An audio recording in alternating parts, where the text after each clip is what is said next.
Jazz. The movers arrive at 9 with their tissue paper and boxes. They make a noisy end to all your mess. Dirty dishes cluttering the sinks, receipts crumpled on end tables, shoes tossed all over the carpet, beer bottles hijacking my fridge space. As they put order to chaos, the rips of packaging tape are the gunshots of revolution. Yet, while the movers trundle your boxes into the truck, my freedom crinkles around the edges. Once we tossed our things together, our stuff melding into one batch, believing your heavy metal would never stifle my indie pop. Within hours, the moving van pulls cleanly away. Bits of our once mingled lives turning the corner, leaving the subdivision and exiting the state. I click the door closed, jazz gliding smoothly around half-empty edges.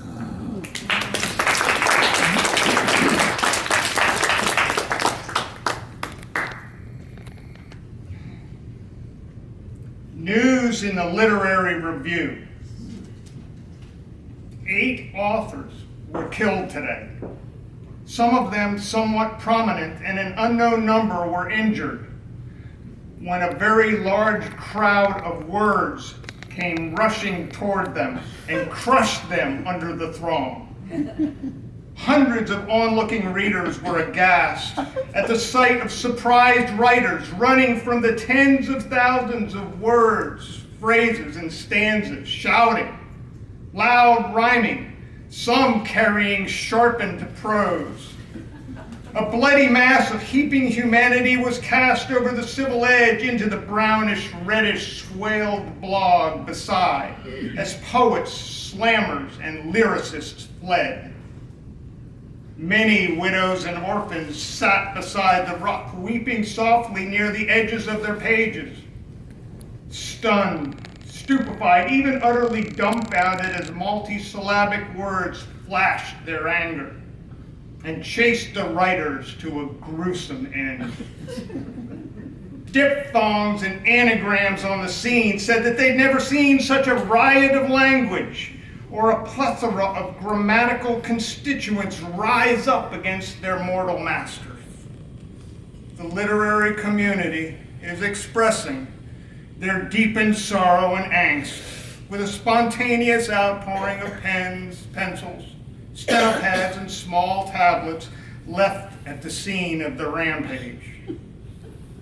Editors, secretaries, and linguists unified to say that the guilty will be found, caught, and expunged from the lexicography of modern civil discourse and authorship. Words cannot express our feelings, they said.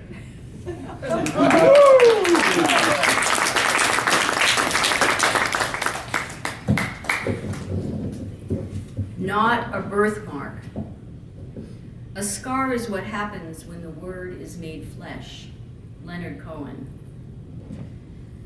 The scars around my ankles from being burned when I was a baby are almost invisible now, like the wound of being separated from mother and home for a 4-week hospital stay. We called dragonflies sewing needles when we were kids at Billington C. We were scared they would land on us, pierce our skin, and stitch it together with a web of thread. We thought snakes lived in the mouths of carousel horses at Paragon Park. We had to think about where to put our little hands and other dangers that could be lurking. There once was a paisley-shaped scar under the left side of my rib cage. I imagined it as a hot splash that my mother missed when the dish towel slipped and the pot of boiling water crashed, when she covered me with butter to treat third-degree burns, but forgot to to take off my shoes and socks. 2 suns and 2 tracks across the width of my abdomen is a tender trust hidden by stretch-marked flesh. They're sliced side by side, but joined together in places. They don't reveal the internal, twisted tissue that clings. Sometimes lives are cut short, pulled from the world as if it were a womb. 2 brothers, a sister, a father and mother have vanished without a trace.